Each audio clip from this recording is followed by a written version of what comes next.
I look back till ninth standard, I never got more than 70%. Right now, he is doing great in the finance sector, doing his PhD in Boston, USA. After the first test, I was allotted the top batch.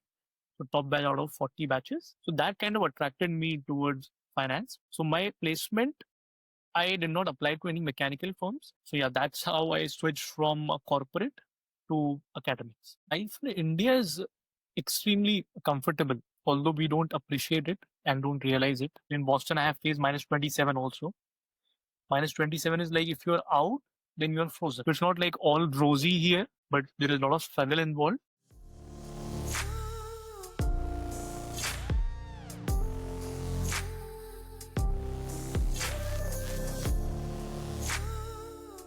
So welcome guys back to the podcast again with your host Somnath, and today I have again a very special guest. I know him from my college days, from second year onwards. He was great in water sports and other sports related activities. Right now he is doing great in the finance sector, doing his PhD in Boston, USA. So we'll ask about his life before IIT, at IIT, and then beyond IIT in the career of finance. So welcoming to the show, Shashwat Agrawal. So hi Shashwat, how are you? Hi Somnath, thanks for having me. I'm doing great. Okay, great. And I have always received a great deal of support from Shashwat. One day it so happened that I got at least 21 notifications in LinkedIn, and 20 of them were from Shashwat liking all my posts. So I reached out to him, and he was very glad to be on the show. So yeah, thanks for the support again. Yeah, I am a big consumer of your podcast. And it's a good initiative. I feel connecting with IT alums and then distributing the content to IT aspirants and also other people. So thanks a lot. Yeah, and it's great to hear from different voices across different industries. So we have spoken with software engineers, we have spoken with officials in the government. Recently, we did a podcast with the director of IIT Kharagpur as well. On very good feedback that you have given me. I'm trying to show what value the viewers or listeners can get out of the video. So, who should be listening, right? First, students who are preparing for IIT-JEE or any other competitive exams and are looking for a bit of motivation. This video and any other video that you find on my podcast will give you very actionable steps on how to prepare. Two, students who want to know about the IIT campus life and the different departments. What is the coursework like? How much is the pressure? You'll get to know all about it. Three, students in engineering colleges who are unsure about what career to follow, what decision to take. There are so many options available out there, right? It could be software, finance, consulting, even higher studies, research, MBA. So, what are the pros and cons of each? We'll try to break that down as well. And of course, number four, family and friends of the guests that come on the show. Maybe the videos will bring out a different side of them, which you may not have known before. I would like to also introduce the team which is creating these episodes. Here is me, the host. We have the director, we have the scriptwriter, we have the editor. We also have the producer and the sponsor. So yeah, all are me. So one way you can help me out is basically subscribing to the channel. One thing I've noticed in the analytics is 85% of the people who watch this show do not subscribe to it. So here is another reminder to go and click on the subscribe button, and then we'll proceed with the show. So yeah, we'll get right into it. Podcast broadly is divided into three sections: life before IIT, at IIT, and then beyond IIT. So let's say if you want to start with your journey, preparation for IIT. So when did you get to know about IIT, about these premier institutions, and how did your preparation journey begin? So I was not very studious from the very beginning. So if I look back till ninth standard, I never got more than 70%. So I was totally into sports and especially swimming. So I used to take part in competitions and also play soccer and represent my school team. But academics, I was always struggling. However, I liked two subjects. One was social science and other was math. And although I was not able to get good marks, but I used to like studying those subjects. Then in class 10th, there was a very good mentor. He had set up a coaching institute, and he mentioned that 10th class is very important because it's boards in India. So, and his coaching institute was such that he used to keep it open 24 hours a day. So I went there, and then I started liking studying, and it was like a passion that I could sit for long hours, 6 hours, 8 hours. And since I was from a sporting background, so my attitude was not result oriented, but it was more about enjoying the process and giving your best. So in 10th, I did really well. And one of my friend who was school topper, so he told me that, my brother is there. He got third rank in IIT, and I'm going to quota for that. So I was like, what is IIT? Then he explained it to me that if you want to do engineering, then this is like the best place to go. And my father is also an engineer. So I talked to him. He said, yeah, IIT is a big name and all those things. And then since my friend was a topper, so I kind of blindly followed him. He went to Kota. So I was like, okay, if you are thinking on those lines, then that might be a good approach. I followed him. Uh, I went there, and I got admission into Bansal classes, which is like a very tried and tested path. A lot of people go to Kota. There is also a popular TV show, Kota Factory. Yeah, so that pretty much covers a lot of aspects from life in Kota. And yeah, after going there, they have a particular system. So even if you are not great at studies before, then they kind of absorb you in the system and then help you move towards your goal of cracking IIT. And then I spent there 2 years. Ironically, the friend who had bought me, so he got demotivated like after 1 year, and he was like, I cannot stay there. So he went back. And talking about my school background, so the school was very elite. So I come from Indore, Madhya Pradesh, and it was an elite school. So almost all my batchmates, their fathers had their own business, and they were like in the top 5 percentile in terms of wealth. So not many people had that drive that they go to Kota and then struggle for a couple of years. And my friend, although being school topper, felt that it is better to go back and why to invest so much of time. But I was like in the flow, and then I kept on preparing, and the results were coming. That also got me more motivated, and luckily there were also some good mentors, so which helped me crack the exam. Uh, Talking about your quota journey and Bansal classes, I've heard from previous guests as well who went to quota. I think Bansal sir was one of the most, I would say, sought after teachers there. He used to teach very well.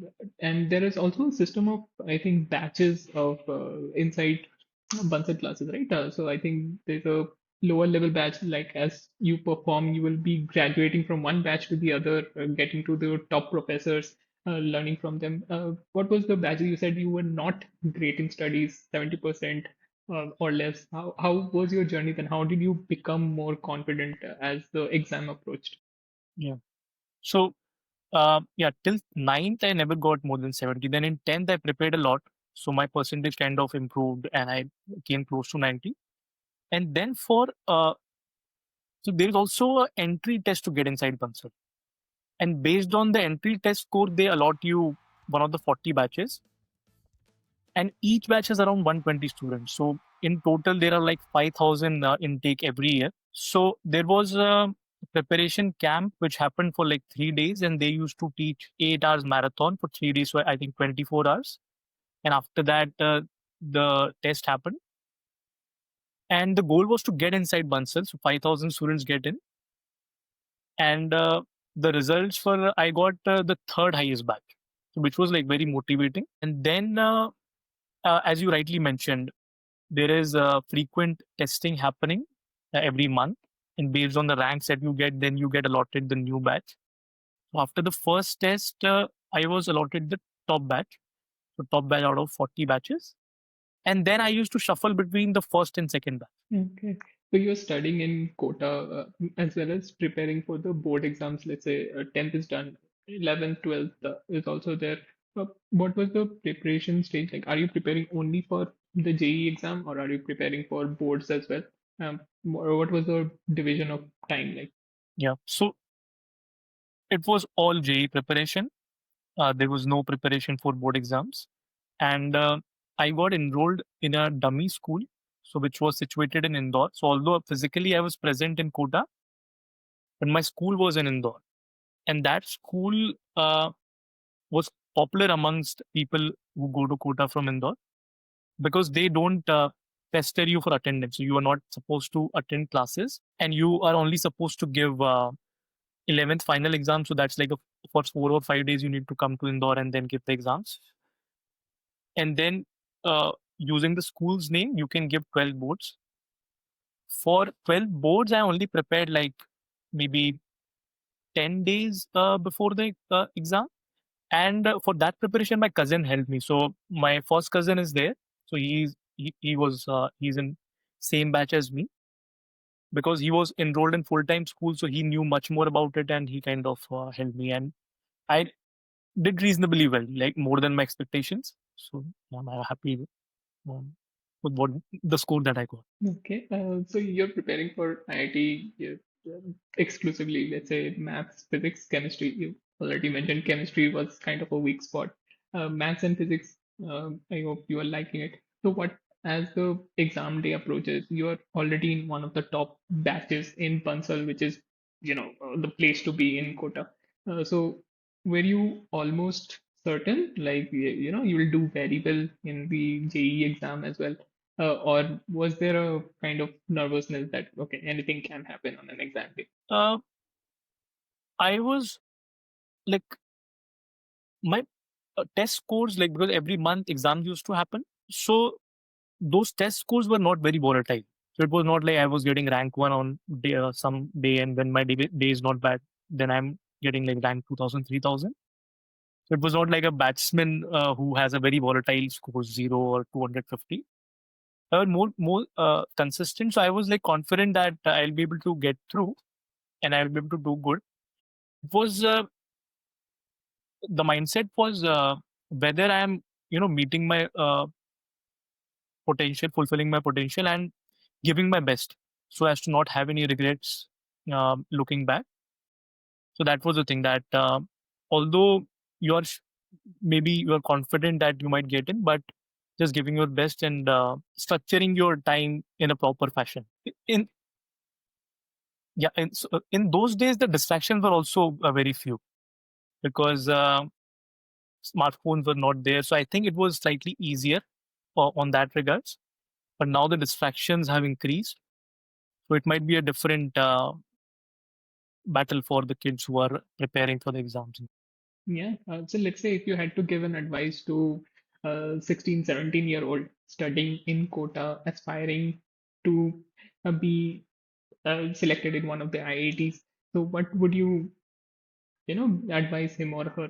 One advice that I would like to give is IIT exam is about problem solving. So if you like problem solving, like there is some question and you are interested, okay, what is the answer, how to approach the solution, then things will happen automatically. It's like if you like playing video games or like playing a sport, then you do not think about how many hours you are investing in it. You kind of enjoy it, and then things happen organically. So I feel that is the best way. And then not to compete with your peers, because some people, because of this rank thing, which is very distorted, they think that, okay, I'm competing with this guy, that guy. You are competing with the whole nation. So for that, you need to have good bond with your peers, because when I look back at my journey, so have I've got stuck at a lot of problems. I have not all the time I have approached the teacher, but I have approached my peers, and then we have sat together and come up with solutions. So this way, you will also form good bonds, which will stay with you for a longer time. And many of my best friends so they are from Kota. So that's also a good platform to establish friendship. And why is that? Because when you are in a pressure situation, your peers are in a pressure situation, then the bonding that happens is very beautiful. And lastly, don't pester about rankings. It's not about whether you get in or not get in, because I have seen a lot of people who have not gotten IITs and they have done pretty well, and a lot of people who have gone into IIT and they have not done so good. So that ranking does not define you; it just defines your preparation. So just search for your passion and then pursue that, and you should feel that okay, you are not keeping track of time and you're not bothering yourself with okay, how many hours I have invested. Things will happen organically if you are interested in that. Yeah, very important message from Shashwat. So listeners who are paying attention. Okay, so Shashwat has mentioned this very good point that IIT is not the be all and the end all. It is just a means to an end. There are very successful people who have not gone into IITs and are doing great in their careers. So if career is your goal, then IIT is just one of the options. If IIT is your goal, then take the advice from Shashwat and prepare, make companions out of your competitors and collaborate so that they'll be the ones who will help you get there, and maybe you can all be at your favorite IITs together. So yeah, Shashwat, the next question would be, uh, you have given the IIT exam, you have gotten a good result. Uh, so what was the result day experience like for you? So once I got, I think we got the results in morning. It's around 7 or 7:30, and yeah, I was I was not too happy or too sad. I was like a relief. Okay, result has come, and there is no more waiting now. You have more clarity as to where you might go. My parents were really happy. So my father was not expecting much because he had seen my scores till class 9. So he was like, I was not sure that you would be able to crack IIT until I saw the result with my own eyes. So he was very happy. My mother was really happy, and they kind of shared with other people. And funnily, it's like this is one unique thing I think which only happens in India or maybe China, Gao exam. But if you uh, when I look in US or European culture, people do not celebrate exam results so passionately and they're not so happy about it. So it's kind of funny when I look back. A very memorable day, of course. You've been manifesting that for the last 2 3 years, and finally getting it there is it's of course a joyous day. So yeah, banta hai celebration. Of course, then again, there's also a process of choosing the IIT. Once you get a good result, you want to be in an IIT or a branch that you think will get you in a good position, let's say 4 or 5 years down the line, whatever passion or subject that you want to follow. What was your process like of choosing an IIT or the course that you would go for in that IIT? My process was very flawed, but I will just talk about it. So it's like if anybody's listening, then they should not follow it. My father was a structural designer, so he designs bridges and he has designed more than 60 bridges and flyovers, mostly in Maharashtra region. So civil was one of the options that I wanted to choose. And other option that I liked was mechanical, and that was based on my experience in 11th and 12th because I liked the rotational mechanics and all those subjects. So I took call based on that. So I only applied to these two branches across all the ITs. So if anyone wants to apply now, then they should prioritize computer science and not because I have seen people doing that. They go for mechanical because they like rotational dynamics. So one of my juniors who got All India rank 24, he applied mechanical. Year one, he changed his department to computer science. So good sense prevailed. So based on that, I was able to get IIT Kharagpur, uh, civil engineering. And then the prospects, whenever I used to talk to my civil engineering seniors, they were so demotivated with regards to placement that I felt that I should, change my department. And then I changed my department to mechanical after first year. Okay, so you had a DEPSI or a department change from civil to mechanical. So Yeah. only the two options that you had filled, you changed between those. Yeah. Yeah. My father was really pissed off. My father was really unhappy about it. He was like, I wanted you to be a civil engineer who will run my company now and all those things. But yeah,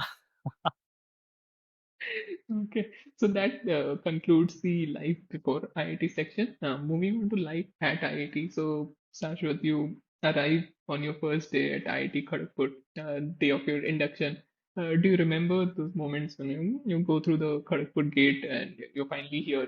What was the yeah. feeling like? So at when I was looking at IIT Kharagpur's description, so they give you a booklet in which each IIT's description is given. For IIT Kharagpur, it was written that it has an international size swimming pool, and that was well, like one of the key attracting points. So when I came to IIT, so I came with my mother. So I am from Indore, and Kharagpur journey by train is like 32 hours. It was like a long journey. Then you come to Howrah, and then from Howrah you take a local train to. And I had lots of luggage because parents stuff with a lot of food item that they'll be able to survive on mess food. And I just wanted to see the swimming pool of IIT Kharagpur. So after keeping my luggage in the assigned hall, along with my mother, went to see the swimming pool, and I was really impressed and I was attracted to the pool. Very nice. Also, okay, pool attracted you to Kharagpur, and then of course I know you from the water sports and all the other activities that used to play for our hall, MS Hall, which is known as a sports hall as well. But then your relationship with the sports, how did you manage between, let's say, academics and sports activities, or how did you manage the both? Yeah. So year one, I just did two things. I just swam. So I was in Triple M Hall, which was assigned to all the first years, and just swimming and studies. I didn't do anything apart from that. And yeah, so I was able to get good CGPA, so that helped me change my department. And swimming, I participated in inter-hall events, so there I won a lot of medals, and that helped me get selected to the inter-IT team, which was also one of the goals because I wanted to be part of the college swimming team and water polo team. Now in IITs, swimming happens, which like most of the most people know about. But there is also this water polo sport, which I came to know only in IIT that this kind of sport exists. It's similar to soccer where there is a ball and seven people play against each other. So because I didn't knew about water polo before, so my first year was also spent learning the sport. As a first year, the our hall did not had any team, so I did not play water polo officially. But from second year onwards, I was part of the college team, and then did both swimming and water polo. So you mentioned, you received a lot of accolades and medals for the sports, and you made it your inter-IITs as well. How was, how did sports, in a way, the confidence that you gained from, participating and enjoying the sports, does it also help in studies in a way? Because, department change is not easy. Barely 5% or maybe even less of the students are able to achieve it. So how did confidence from one flow into the other? For me, it's a correlation. If you do well in something you're interested about, any hobbies, be it sketching or sports or music, then it helps you remain calm, focused, in a happy state, and then you are able to study more effectively. So even if I'm studying like for 4 hours, then my productivity is high. But if your mind is cluttered and you are distracted in not so good things and you are feeling not good about it, then even if you are investing 20 hours, the productivity might be even lower. So I have observed that the more I'm playing sports and doing running or playing soccer or swimming or any of that, then it helps me in my work also. Yeah, good, motivation for others as well. It's not like you have to be a bookworm to succeed in the courses in KGP. Although there's some sort of academic pressures inbuilt into the system, but then you have options to explore other areas as well, and doing well in other areas might actually help you in with your studies as well, which is of course the main priority. So yeah, Shashwat, you all you spent like 5 years in the mechanical dual degree program, right? Yeah. So Yeah. you finally made a change from civil to mechanical. And what was the coursework like? Did you actually enjoy mechanical? First year was common coursework, and I was not. I won't say I was enjoying it. I was just studying because I was supposed to study, and I was there for studying. I don't remember any particular course which attracted me a lot. And then from second year onwards, the courses were mechanical oriented. So there I liked thermodynamics, heat transfer, and those were taught by Professor Suman Chakravarti. So he's a very good teacher. So teacher also helps you get interested in a particular subject. And there is a good resource, NPTA. So even if you're not paying attention in the class and you're tired, then you can go to NPTEL websites and they upload like all the videos. So everything is available online. Just about consuming the content. And from second year onwards, since I became part of the college swimming team, so a lot of my time was going there. And then there was also intra-hall competitions. Plus, there were a lot of hall activities because we have our orientation program where we get to know. So I switched my hall from Triple M, which is a common hall, to Meghnad Saha. So you interact with seniors and there is more cohesiveness, more bonding. You get to know about your batchmates. So that took away a lot of time. So I was not as diligent in preparation. So it was not like I was preparing throughout the year, but it was more about preparation before 5 to 10 days before the exam. So you sit with your peers and then discuss questions and then look at past year questions.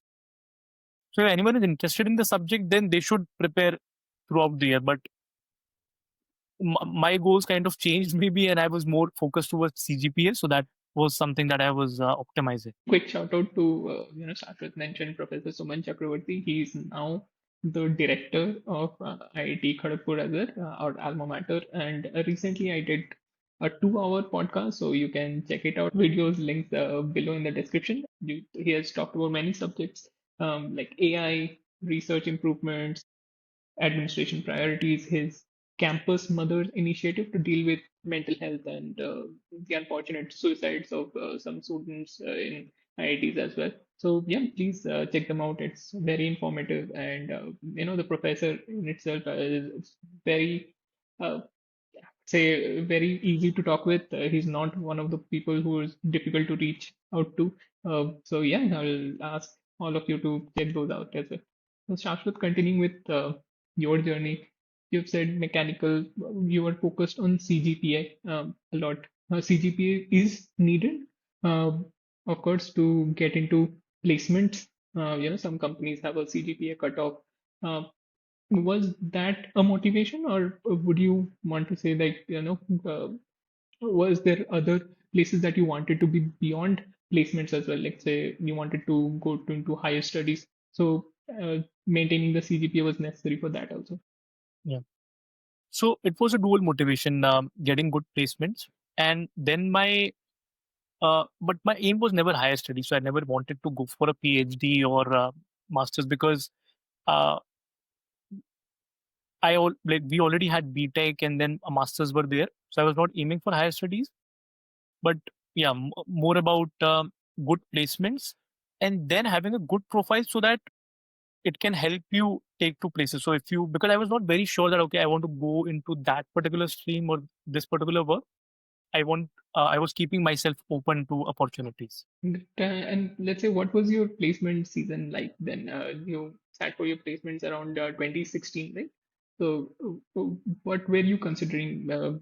Both, I would say, core companies and non-core? What was your priorities like? I will just go take a step back and talk about how my priorities were kind of changing. So second year I was in mechanical and that was the first year. So I wanted to get some real world experience. And so there is a company, like a factory in near Indore, which is a Volvo iShare. So it's like a collaboration between Volvo iShare. So usually you're not supposed to do internship after second year. But I was like, I want some real world experience because what you are learning theoretically might not get applied to real world. And that's what seniors also told. And I also felt similar. So I did internship there for 2 months. I liked the work, but I did not see myself doing that for like next 15, 20 years. Then after third year, which was like the compulsory internship for us. So I did internship at BrahMos missile factory, which was by Godrej. So that was super awesome work. Uh, they were designing some like very high end stuff. And now BrahMos missile now is also instrumental in the ongoing conflict between India and Pakistan. So I was very proud that okay, I was able to see how things go on and also contribute in a very very little way to that whole setting. But the pay was not that attractive, and uh, and I was also not very attached to mechanical. So I wanted to explore some other options. And IIT, one good thing is that they have all kinds of department. They have, if you talk about IIT Kharagpur, they also have medicine. They have 20 departments in engineering, ranging from metallurgy to mining, biotechnology, computer science. And they also have a law school, plus they also have a good management school. So there I took one electives in finance in Vinod Gupta School of Management. And that attracted me towards finance. It was like a very basic course. And I was like, I want to get some real world experience. So I was looking for some internship opportunities, but I had absolutely no experience because I was a mechanical engineer. So I was looking for professors, and there was one alumni of IIT Kharagpur from my department, mechanical engineer, Professor Arnab Bhattacharya. And at that point of time, he was professor at IIM Indore. So I was cold emailing him. And then since I was an alumni and I knew absolutely nothing, so he kind of said, okay, you are my alumni, so I will, take you up. And then he gave me a research internship for 2 months. And that was a life changing experience because one thing, he was extremely spiritual. Uh, he had like Swami Vivekananda quotations in his whole room, very balanced in his approach, very open. And I liked his journey. Like he was exploring various things. He went to IIT, then he worked with Tata Steel, then he did his management from IIM Ahmedabad, then he did his PhD and then became a professor. And he was really satisfied and content with what he was doing. So that kind of attracted me towards finance. But also, I was still not thinking about academics. And then I was like, I want some finance roles. So my placement, I did not apply to any mechanical firms. I was looking for some finance, some role in which there is some touch of finance. From KGP itself, did you find a finance institution to go into? Like, was it consulting or pure finance? Yeah, so it was consulting, but it was EXM. But I had made clear that I wanted, because they also were consulting Fortune 500 banking companies. So I had given my preference that I wanted to go in that direction. So they gave me a consulting opportunity for American Express, which was a big banking firm. And yeah, that is how the journey started. Okay, yeah, that concludes our life at IIT section as well. Moving on to the next chapter, which is life after IIT. So, yeah, Shashwat, you are in EXL, you are kind of consulting or doing finance related stuff for Amex, which is American Express. So, what was the job like? You said you were attracted to finance, and then was the job immediately, likable? Or what was the work that you had to do? So there they had some marketing models as to whom to reach out and what will be the revenue and whom to strike strategic partnerships. Because American Express is like a credit card company, so they have partnership with airlines, hotels, and other entities. So now, how much is this strategic partnership valuable? They also had a big partnership with Costco, which was like one of their biggest clients. And our job was backend in analytics, where we were supposed to quantify the value of partnership and whom to target. My mentor, again, my first manager, was uh, extremely helpful. He onboarded us, and EXL also has a very good 2-3 months training where they help you, that teach you the required coding skill sets in terms of learning SAS and Stata. So that was also helpful. And those are some tools which I use now also in my research. So it's a good place to be as a beginner because you get to know the toolkits. I moved on to American Express. So 1 year I worked with EXL. And after that, I switched to American Express, which was more of an in house role. And that role I liked a bit more in terms of it was more aligned with risk management. It was a global risk oversight team. So there were credit risk models, risk management. And since I did not had any degree per se in finance, so I also started giving some certification exams. So one should not restrict themselves to the degrees that they have. They can also explore some other options of learning because now learning has become uh, democratized. There are very good resources available online. So I started giving like CFA and FRM exams. So those were very helpful in helping me get the required finance knowledge so that I can contribute more and be more effective and also enjoy the work while doing it because the more context you have, the more satisfaction you derive. So let's say for students who are yet unsure about what they want to pursue in their career, so which is very common, like even third year, fourth year students are not very sure whether they should go into core or non-core. There are options in consulting, finance, and maybe other areas as well, higher studies. So what would your advice be, not to just pick finance, or let's say how to make a decision? What would be a mental model that they should follow? Yeah. So one good way to do is just reach out to people. Like one cannot stay in silos and then think, okay, I like this particular field and I want to go into it.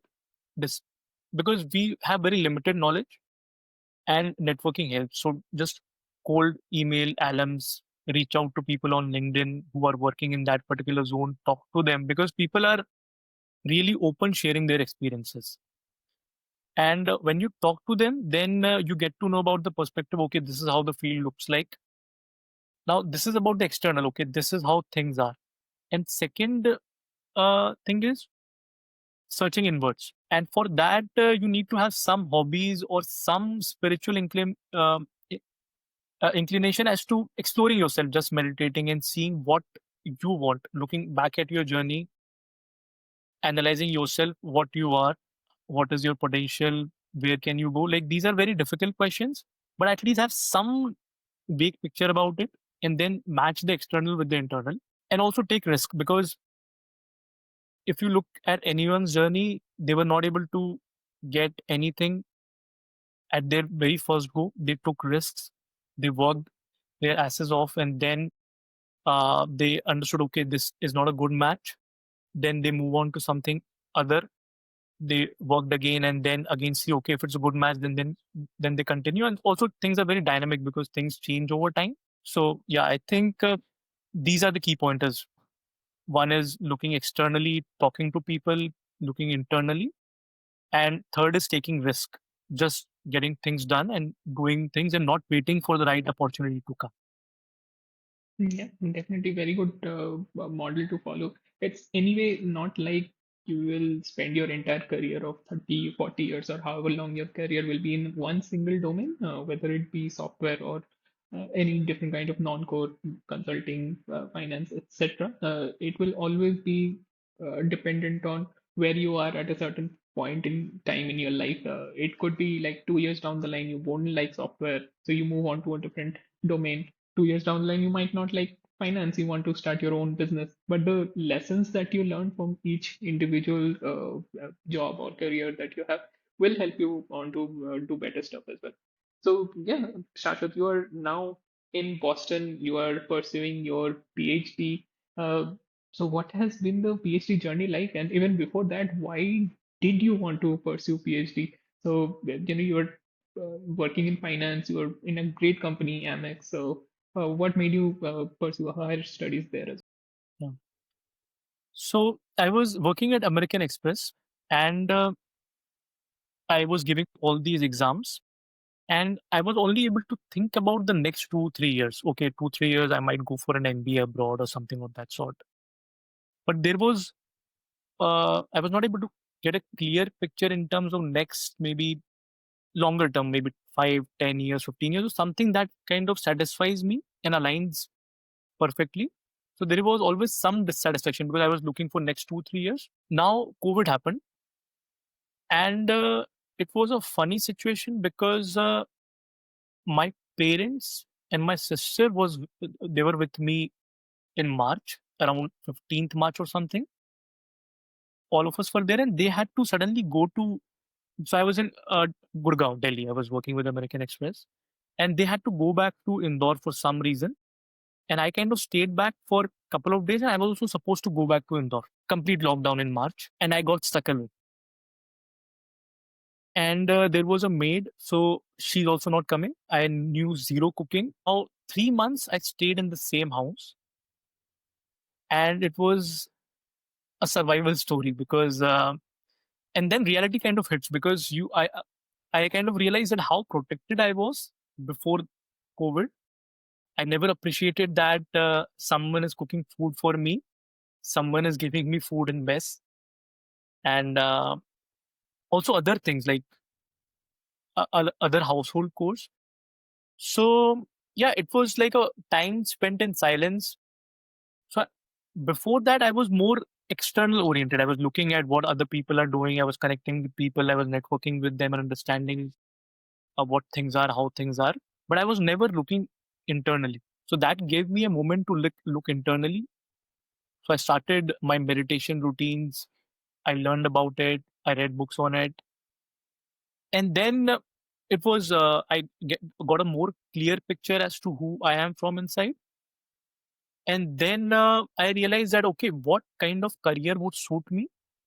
And then I went back to the 2015 journey when I did research internship with Professor Arnab Bhattacharya at IIM Indore. So I looked back and then I realized that, okay, academics might be a good career option. Before that, I never thought about PhD even for a second. And then I got to realize that, okay, PhDs are also funded. So it's like you do something that you enjoy and they also pay you money for doing something that you enjoy. It was like a realization I felt at that point of time. Also talked to Professor Arnab Bhattacharya, other people, that this might be a good career option for me. And I was feeling more content. So I was able to see 10, 15 years down the line. And there was more calmness in the, because you get some clarity, right? So things changes from there on. So then I started applying for different PhD programs and some research pre-doctoral programs. So yeah, that's how I switched from corporate to academics. Yeah, that's a Although my wonderful story. Yeah. although my bosses were not happy because they wanted me to stay and they were telling me, okay, we will give you this, we will give you that. You might go to some other places, but I was like, I had got clarity, so that was not enticing me. And yeah. Although it was a difficult call because my parents were not into it. It was like a radical call because as a corporate you get paid decently, but when you start doing PhD, then PhD stipends are not that attractive. So financially you become constrained. So it was not easy call, but then it's something that I wanted to do, and I took that risk. Yeah, wonderful story as well. So COVID not only changed, people physically, mentally as well. They forced people to think, look inward, uh, teach or learn cooking as well, and then in certain ways, prepare better for the future as well. Never know what when it might return again in some sort of situation, so we can be better prepared as well. So yeah, right now, Shashwat, how's your career going in Boston? So you're joining us from Boston at this moment. It's almost what 8 a.m. in the morning. So yeah, how is your daily life in Boston, and how is PhD treating you? Yeah. So as a corporate, you get some timelines that you are supposed to do this and this within so many hours, and then you deliver the task. So it's very clear and it's less burden in a way. But as a PhD, you have to do what interests you or where you feel you can have maximum contribution. And then you have to set your own timelines. So nobody's keeping a track of you. They are only keeping track of the research work that might get published 2, 3 years down the line. So it's a very self-motivated journey. So it was a big transition because before that, I was only used to getting instructions from my superiors, from my managers who were telling me, okay, do this, do that. And then you work for like 8 hours and you don't think about your work that much. But PhD is like constantly back of the back of your head, you are thinking about, okay, this can be done this way, this can be done that way. What are the results showing? How can we model it? So yeah, that was a big transition. Now, with regards to my uh, daily routine, so I have meetings. So first couple of years of PhD were very different. So those were very coursework heavy. So you had to go to classroom. So it's like similar to masters. So you have to take PhD level courses, and people who are expert in that area, they kind of teach the course. So finance, I'm doing PhD in finance. So finance is a subset of economics. So first 1 year, there were a majority of the courses were in economics, and there is a lot of mathematics involved. So the engineering background that I had helped me with the mathematics, integration, differentiation, partial differentiation, differential equations.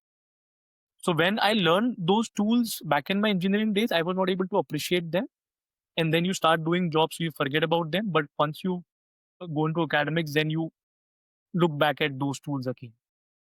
So that was helpful in a way, and it also gave me a message that whatever effort you put or whatever you're learning, you might not be able to appreciate at that point of time, but it might be of some use in the future, which you might not be aware of at this stage. So those tools were helpful. Then in second year, it was more about applied finance. So people who are expert in finance research, they take up the courses, and then you are able to, you're supposed to give a comprehensive exams where they test you, and then you have to come up with a research paper uh, in your third year, and then you become a PhD candidate. So right now my stage is that I do not have any coursework to take, but I am doing teaching assistant and research assistant duties.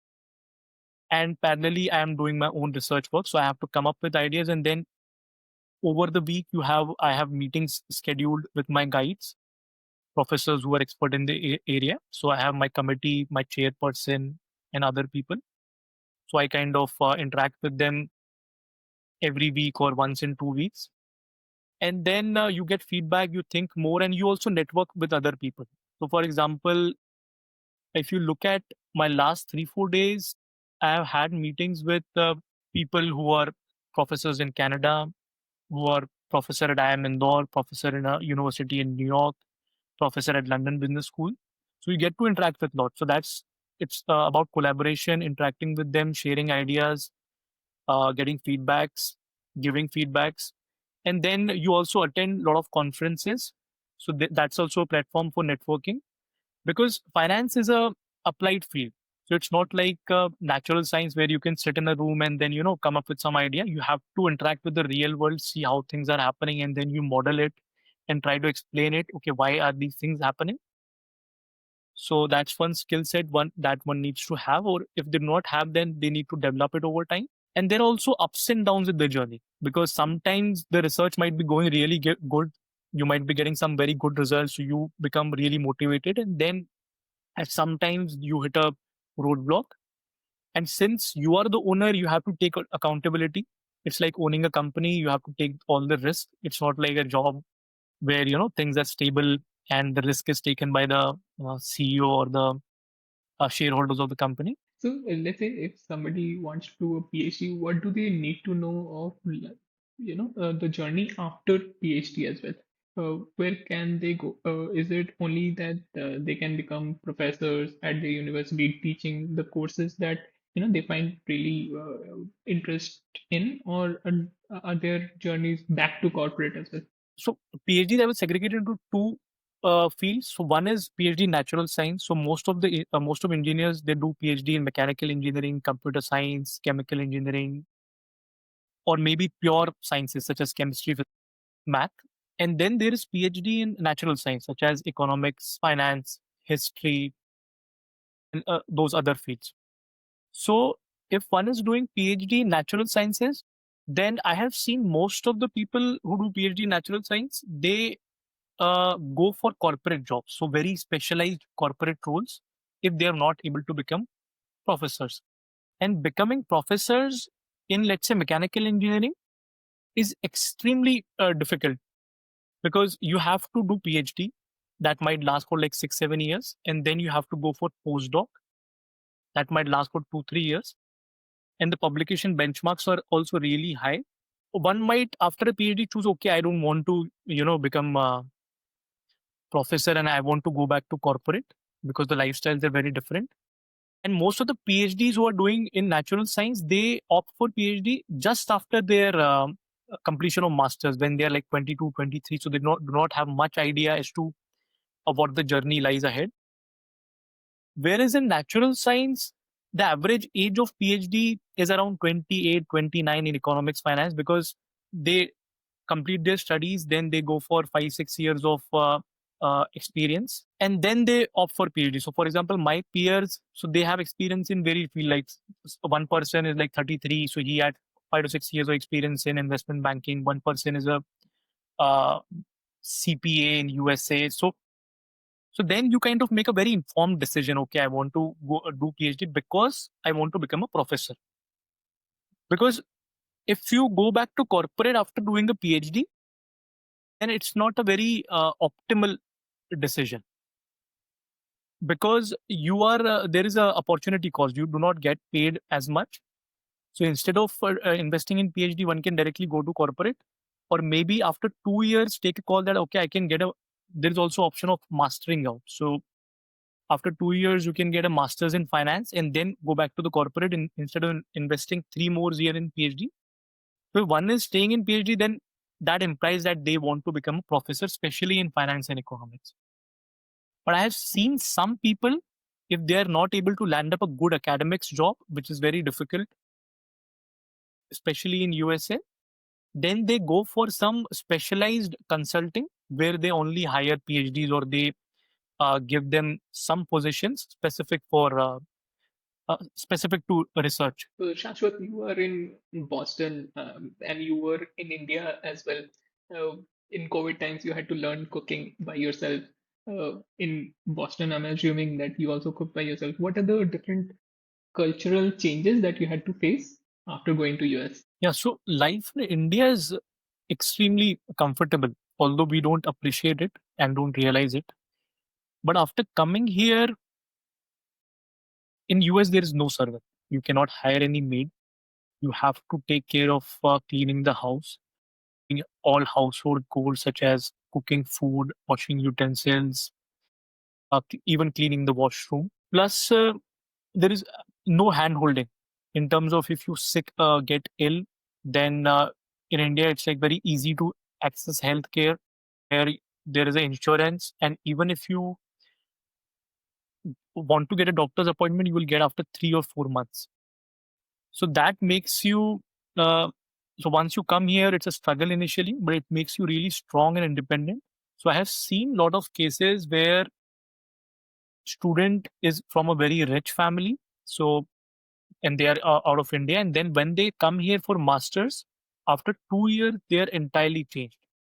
And there is also a lot of struggle involved with getting jobs, maintaining your visa status.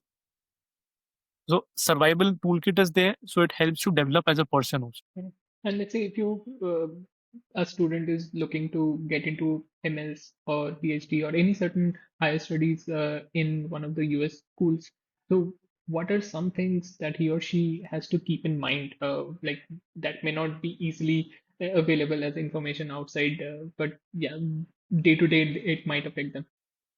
So one aspect is, if in US most of the areas. So for example, I live in Boston, so the weather is extremely volatile, and you do not have much support in terms of your parents or hospitals, or any of that sort. So, and the temperature falls to -15, -20, -25.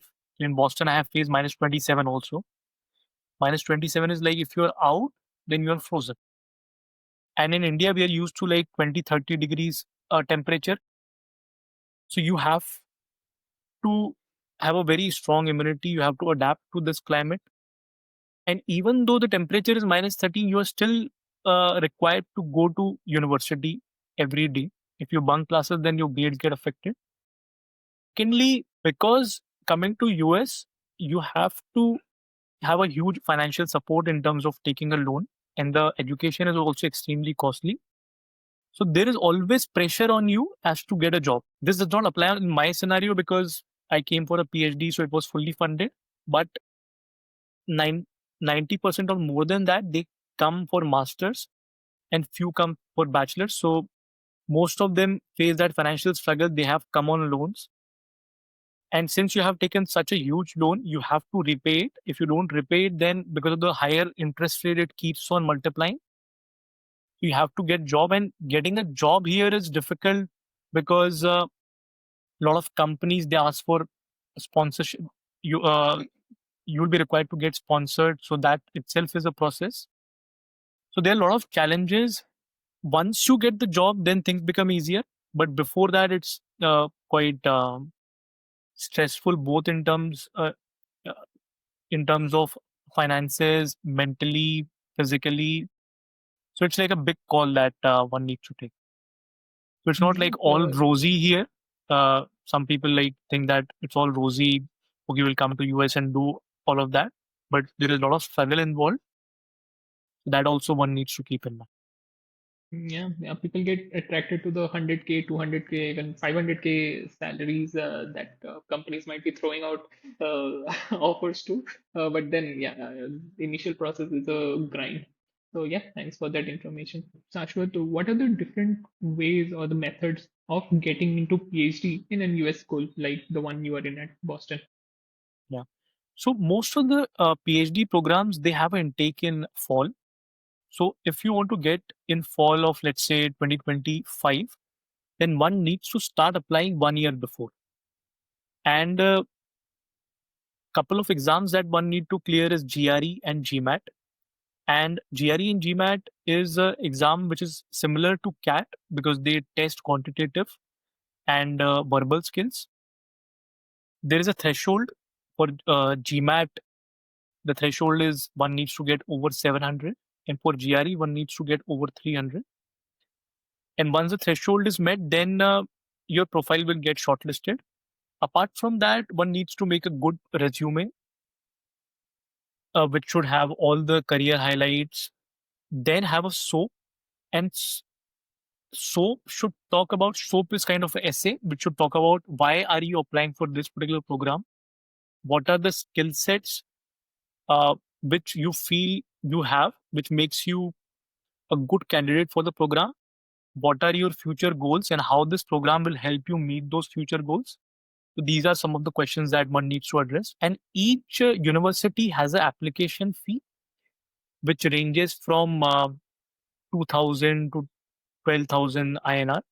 So that also needs to be kept in mind. If one is very serious about applying for a US school or some Western school, then they need to apply to at least 10 or 12 programs because it's very volatile. So even if you have a good profile, then because of lack of matching, you might not be able to get through. Because let's say your interest is in a particular area. For example, my interest is in empirical banking, and the school that I'm applying to might not have opening for that particular area, or they might not have a suitable faculty. So they need to research before applying to schools. Very insightful. One other question I wanted to ask is with the advent of AI, right? How is it affecting finance, or how do you see it affecting finance in the next 5 to 10 years? You're doing your PhD, of course, day to day might take a little bit of help from AI and let's say very small things, maybe preparing an email or maybe a research paper or something like that. But AI as a whole, maybe the potentialities of AI. How do you see it impacting finance in the next 5 to 10 years? Yeah. So AI has a huge impact on finance research, finance in general, and also teaching. Now, I will first cover aspects about teaching. So, I also am a teaching assistant and I also take review sessions. Now, once AI comes, then giving assignments become really difficult. And the assignment is not from the point of view that, okay, I want to grade the student, but I want to evaluate how it is. Assignment is for the learning of the student. Now, if there are some AI tools, then what happens is you start giving prompts just to complete the assignment without applying much brains or without putting much thinking. So that kind of stalls the learning. So it becomes challenging from teaching point of view as to how to give assignments and how to have an environment where the students are forced to think. Well, unless you think, you won't learn. Now, with regards to research, AI is helpful. It won't give you the final product, but it would give you intermediate product. So you can use it to discuss some ideas, give some additional thoughts, and then you have to take that content which is given by AI, then think about, okay, what is written, and then refine for your use case. Now there is an interesting tool of uh, VS Code, so that has connections with Copilot and GitHub, so that makes your coding lot easier. If there is any bugs in the code, then you can use AI tools to debug your code. So it is helpful in that way. But my advice in general would be to not directly put prompts in AI and then take the content and then copy paste. Use that as an intermediate tool to think about it. Okay, this is what it has given. Now I need to modify it to my use case, and then you apply more brains. So this way, the learning will be more and also the contribution will be more. So use AI to make yourself more productive and more efficient. Yeah, it also goes back to the story that you told about, quota days, where, you make companions out of your competitors. So AI is not someone you just give the assignment to and let him complete. Your method would be to, okay, maybe use it as a competitor, learn from it, and then do your own research as well and present the final product, right? Yeah. Yeah. So how do you see it changing? Let's say in AI will not stay the same as it is in its current state in 2025. It will eventually get better and better. I know a lot of tech companies are putting a lot of billions of dollars to improve the state of AI in for every domain. Let's say for software or white collar jobs, it is already seen as a huge uh, bane in terms of the number of jobs it will displace or replace. For finance, I'm hoping it will be a little less now, but in future, I'm not sure. How do you see it? Yeah. So it has a huge change. Well, I think AI can be equated to industrial revolution, which happened in the 19th century. So there were some jobs where you are doing some repetitive tasks, and then machineries and assembly lines came into picture, and then all these jobs became obsolete. Now, my mental model about this is like there are three kinds of jobs and roles. One is like a very high level role, high end roles such as CEOs, CTOs, CROs, lead top management. Then there is roles which are not so high paying, which require some hand skills such as drivers, plumber, electricians, waiters. And then there is this middle layer, which is which requires some coding skill, analyst, some repetitive kind of task. So this middle layer is shrinking because of AI. And the top management's reliance on this middle layer is decreasing. And this is where most of us are lying now. Now, since we are in the middle layer, we would not like to go to the lower level, which might not shrink as much because that requires some hand skills, and we do not have the ability to go into that uh, third level.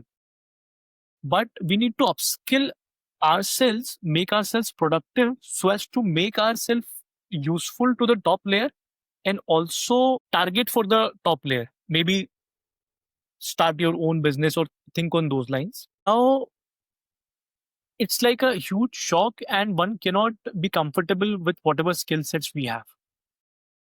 One need to understand, okay, how things are changing. So I was talking to people in finance. So some tasks which require like 5 people and that used to take like 25 to 26 days. Now that task is being done in 2 days by only 5 and 6 people. So this is not a change which will, take away job permanently, but it is something new will come up which we are not able to imagine at this stage. But one needs to keep our minds and eyes and ears open so as to adapt ourselves so that we can fit into that new world. And this transitioning phase is easier for people who are in teenage, who are in college, who are in 11th, 12th, rather than for people who have like 7 to 8 years of experience. So it is better to make use of this opportunity and not think AI in pessimistic terms. Okay, AI is taking away jobs. It is making us more efficient, and we can leverage if we use properly. Then we can uh,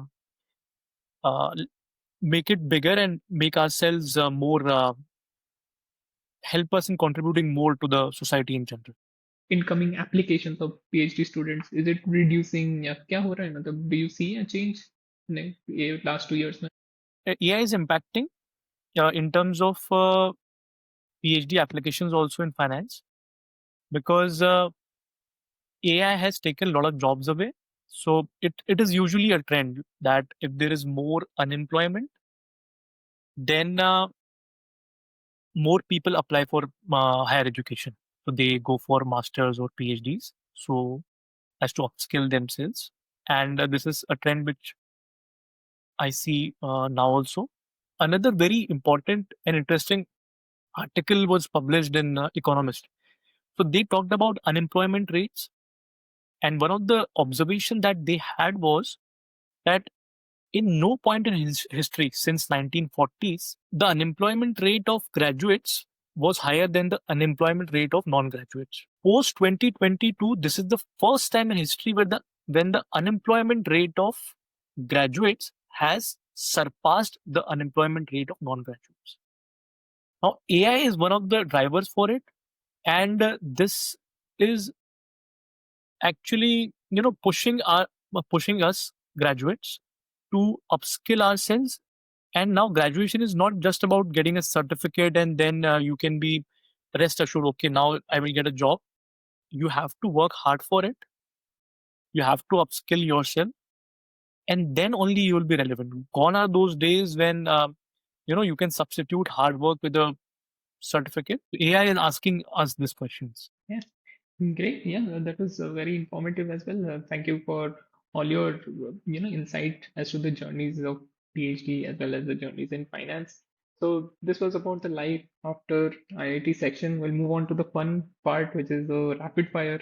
So yeah, Shashwat, what was your favorite subject before IIT? Yeah, maths before 10th, and then maths and physics 11th, 12th.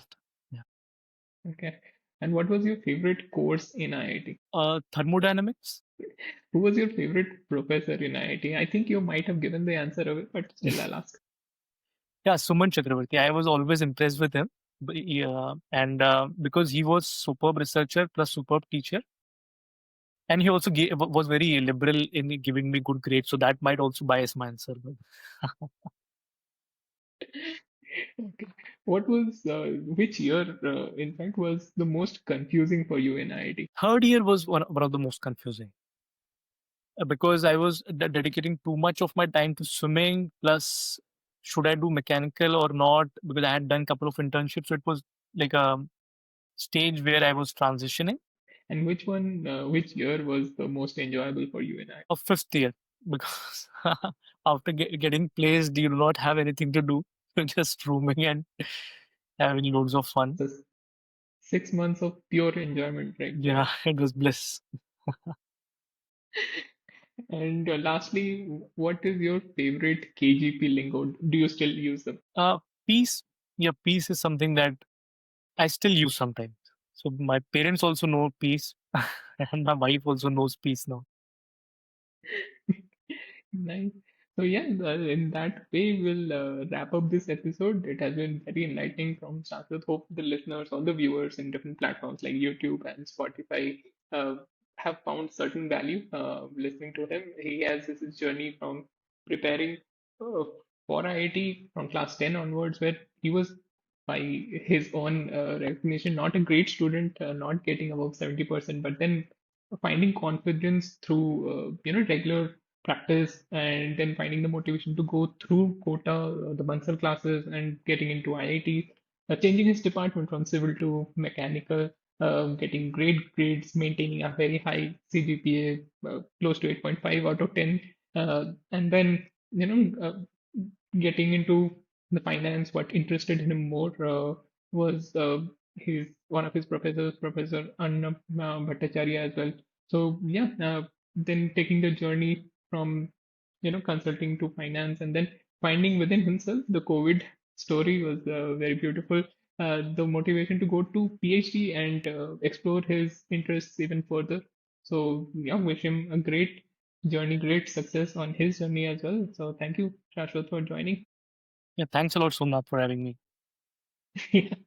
So yeah, I will look out for his support, and please like, uh, share, subscribe with people who might find this episode useful, and then yeah, see you in the next one. Chalo, bye.